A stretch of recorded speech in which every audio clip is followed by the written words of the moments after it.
प्रणाम आप सभी को। मेरा नाम सुशील है। सुभद्रा जी की कहानियों में स्त्रियों की संवेदना मुख्य रूप से उभर कर सामने आती है। आज मैं उनकी कहानी थाती का पाठ करूंगा। क्यों रोती हूँ इसे नाहक पूछकर जले पर नमक न छिड़को। जरा ठहरो, जी भर कर रो भी तो लेने दो। न जाने कितने दिनों के बाद आज मुझे खुलकर रोने का अवसर मिला है। मुझे रोने में सुख मिलता है, शांति मिलती है, इसलिए मैं रोती हूँ। रहने दो, इसमें बाधा न डालो, रोने दो। क्या कहा? किसके लिए रोती हूँ? उसे सुनकर क्या करोगे? उससे तुम्हें कुछ लाभ न होगा। पूछो ही न तो अच्छा है। मेरी यह पीड़ा ही तो मेरी संपत्ति है, जिसे मैं बड़ी सावधानी से अपने हृदय में छिपाए हूँ। इतने पर भी सुनना ही चाहते हो तो लो कहती हूँ, किंतु देखो जो कहूँ वही सुनना और कुछ न पूछना। वे एक धनवान माता पिता के बेटे थे। ईश्वर ने उन्हें अनुपम रूप दिया था। जैसा उनका कलेवर सुंदर था, उससे कहीं अधिक सुंदर था उनका हृदय। वे बड़े ही नेक, दयालु और उदार प्रकृति के पुरुष थे। गांव के बच्चे उन्हें देखते ही खुश हो जाते, बूढ़े आशीर्वाद की वर्षा करते, स्त्रियां उन्हें अपना सच्चा भाई और हितू समझती और नौजवान उनके इशारे पर नाचते थे। तात्पर्य यह कि वे सभी के प्यारे थे और सभी पर उनका स्नेह था। वे एक धनवान माता पिता के बेटे थे। ईश्वर ने उन्हें अनुपम रूप दिया था। जैसा उनका कलेवर सुंदर था, उससे कहीं अधिक सुंदर था उनका हृदय। वे बड़े ही नेक, दयालु और उदार प्रकृति के पुरुष थे। गांव के बच्चे उन्हें देखते ही खुश हो जाते, बूढ़े आशीर्वाद की वर्षा करते, स्त्रियां उन्हें अपना सच्चा भाई और हितू समझती और नौजवान उनके इशारे पर नाचते थे। तात्पर्य यह कि वे सभी के प्यारे थे और सभी पर उनका स्नेह था। मैं उन्हीं के गांव की बहू थी। मेरे पति वहीं प्राइमरी पाठशाला में मास्टर थे। घर में बूढ़ी सास थी, मेरे पति थे और मैं थी। महंगी का जमाना था, 28.5 रुपए में मुश्किल से गुजर होती थी। घर के प्राय सभी छोटे मोटे काम हाथ से ही करने पड़ते थे। एक दिन की बात है, मैं वैसे ही ब्याह कर आई थी। मैं थी शहर की लड़की, वहाँ तो नलों से काम चलता था, भला कुएं से पानी भरना मैं क्या जानती। मेरी सास मुझे अपने साथ कुएं से पानी भरना सिखा रही थी। अचानक वे न जाने कहाँ से आ गए, हंसकर बोले, क्या पानी भरने की शिक्षा दे रही हो माँ जी? आपने ऐसी अल्हड़ लड़की ब्याही ही क्यों, जिसे पानी भरना नहीं आता? मैंने घूंघट के भीतर से ही जरा सा मुस्कुरा दिया। सास ने कहा, बेटा इसे कुछ नहीं आता, बस रोटी भर अच्छा बनाती है, न पीसना जाने न कूटना। गोबर से तो इसे जैसे घिन आती है। बड़ी मुश्किल से कहीं कंडे थापती है तो उसके बाद 10 बार हाथ धोती है। हम तो बेटा गरीब आदमी हैं, हमारे घर में तो सभी कुछ करना पड़ेगा। दूसरे दिन मुझे अकेले ही पानी भरने जाना पड़ा। मैं रस्सी और घड़ा लेकर पानी भरने गई तो जरूर, पर दिल धड़क रहा था कि बनता है या नहीं। न सास साथ थी और न कोई कुएं पर ही था। मैंने घूंघट खोल लिया और रस्सी को अच्छी तरह से घड़े के मुंह पर बांधकर कुएं में डाल दिया। डब डब करके बड़ी देर में कहीं घड़े में पानी भरा। उसे खींचने लगी, किसी प्रकार खींचता ही न था। ज्यों त्यों करके आधी रस्सी खींच पाई थी कि वे सामने से आते हुए दिखाई दिए। कुआं उनके अहाते के ही अंदर था और बंगले में जाने का रास्ता भी वहीं से था। सामने से वे आते हुए दिखे। लाज के मारे ज्यों ही मैंने घूंघट सरकाने के लिए एक हाथ से रस्सी छोड़ी, त्यों ही अकेला दूसरा हाथ पानी से भरे हुए घड़े का वजन न संभाल सका। झटके के साथ रस्सी समेत घड़ा कुएं में जा गिरा। मैं भी गिरते गिरते बची। 1 मिनट में यह सब कुछ हो गया। वे बंगले कुएं के पास आ चुके थे। मैं बड़ी घबराई, घूंघट सरकाना तो भूल गई, झुककर कुएं में देखने लगी। मेरे पास तो रस्सी और घड़ा निकालने का कोई साधन ही न था। निरुपाय हो कातर दृष्टि से उनकी ओर देखा। मेरी अवस्था पर शायद उन्हें दया आई। वे पास आकर बोले, आप घबराइए नहीं, मैं अभी घड़ा निकलवाए देता हूँ। फिर खुश ठहर कर मुस्कुराते हुए बोले, किंतु आपने यह साबित कर दिया कि आप शहर की एक अल्हड़ लड़की हैं।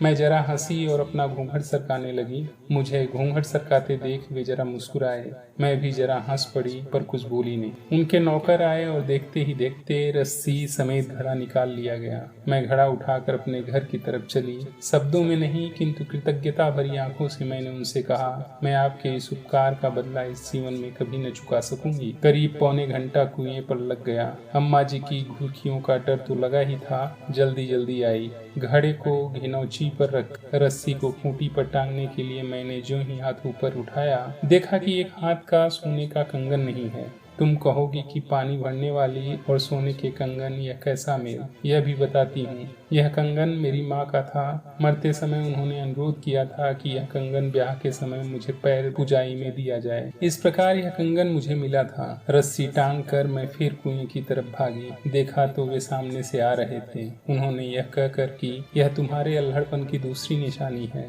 कंगन मेरी तरफ बढ़ा दिया। कंगन लेकर चुपचाप मैंने जेब में रख लिया और जल्दी जल्दी घर आई। घर आकर देखा पतिदेव स्कूल से लौटे थे। अम्मा जी बड़े क्रोध से उनसे कह रही थी, देखा नई बहू के लक्षण। एक घड़ा पानी भरने गई तो घंटे भर बाद लौटी और यहाँ पानी रखकर फिर दीवानी की तरह कुएं की तरफ भागी। मैंने तो पहले ही कहा था कि शहर की लड़की न ब्याह हो, पर तुम न माने। बेटा भला यह हमारे घर निभने के लक्षण हैं, और सब तो सब, पर जमींदार के लड़के से बात किए बिना इसकी क्या अटकी थी। यह इधर से भागी जा रही थी, वह सामने से आ रहा था। उसने जाने क्या इसे दिया और इसने लेकर जेब में रख लिया। मुझे तो ये बातें नहीं सुहाती। फिर तुम्हारी बहू है, तुम जानो, बिगाड़ो चाहे बनाओ। मेरी तरफ उन्होंने गुस्से से देखकर पूछा, क्या है तुम्हारी जेब में, बतलाओ तो। मैंने कंगन निकाल कर उनके सामने रख दिया। वे फिर डांट कर बोले, यह उसके पास कैसे पहुंची। मैंने डरते डरते अपराधी की तरह आदि से लेकर अंत तक कुएं पर का सारा किस्सा उन्हें सुना दिया। उस पर अम्मा जी और पतिदेव दोनों ही की झिड़कियां मुझे सहनी पड़ी। साथ ही ताकीद भी कर दी गई कि मैं अब उनसे कभी न बोलूं। क्या पूछते हो, उनका नाम? रहने दो, मुझसे नाम न पूछो। उनका नाम जबान पर लाने का मुझे अधिकार ही क्या है। तुम्हें तो मेरी कहानी से मतलब है ना। हाँ, तो मैं क्या कह रही थी। मुझसे कहा गया कि मैं उनसे कभी न बोलूं।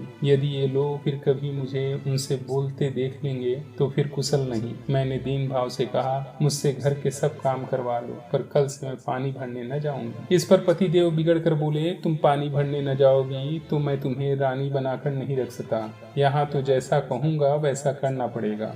उसके बाद क्या बतलाऊं कि क्या क्या हुआ। ज्यों ज्यों मुझे उनसे बोलने को रोका गया, त्यों त्यों एक बार जी भरकर उनसे बात करने के लिए मेरी उत्कंठा प्रबल होती गई। किंतु मेरी यह साध कभी न पूरी हुई। वे जाते जाते एक दो बातें बोल दिया करते, जिसके उत्तर में मैं केवल हंस दिया करती थी। लेकिन लोग यह भी न सह सके और तिल का ताड़ बन गया। अब मुझ पर घर में अनेक प्रकार के अत्याचार होने लगे। हर 2-4 दिन बाद मुझ पर मार भी पड़ती, परंतु मैं कर ही क्या सकती थी। मैं तो उनसे बोलती भी न थी और उनका बोलना बंद करना मेरी शक्ति से परे था। उन्होंने मुझसे कभी भी कोई ऐसी बात नहीं कही जो अनुचित कही जा सके।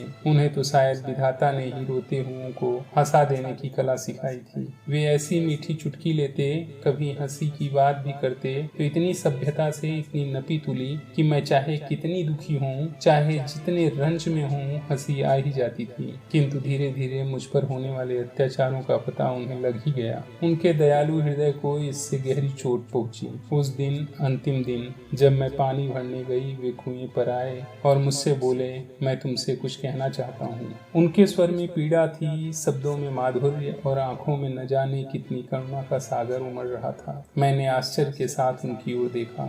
आज पहली ही बार तो इस प्रकार वे मेरे पास आकर बोले थे। उन्होंने कहा, पहली बात जो मैं तुमसे कहना चाहता हूँ वह यह कि मेरे कारण तुम पर इतने अत्याचार हो रहे हैं। यदि मुझे पता चल जाता तो वे अत्याचार कब के बंद हो चुके होते। दूसरी बात जो मैं तुमसे कहने आया हूँ वह यह कि आज से मैं तुम पर होते अत्याचार की जड़ उखाड़ कर फेंक देता हूँ। तुम खुश रहना मेरी अल्हड़ रानी। वे मुझे इसी नाम से पुकारा करते थे। यदि मैं तुम्हें भूल सका तो फिर यहाँ लौट कर आऊंगा, नहीं तो आज ही सदा के लिए विदा होता हूँ। मुझ पर बिजली सी गिरी। मैं कुछ बोल भी न पाई थी कि वे मेरी आंखों से ओझल हो गए। अब मेरी हालत पहले से ज्यादा खराब थी। मेरा किसी काम में जी न लगता था। कलेजे में सदा एक आग से सुलगा करती, परंतु मुझे खुलकर रोने का अधिकार न था। अब तो सभी लोग मुझे पागल कहते हैं, मैं कुछ भी करूं करने देते हैं, इसलिए तो आज खुलकर रो सकती हूँ और तुम्हें भी अपनी कहानी सुना सकती हूँ। किंतु क्या तुम बता सकोगे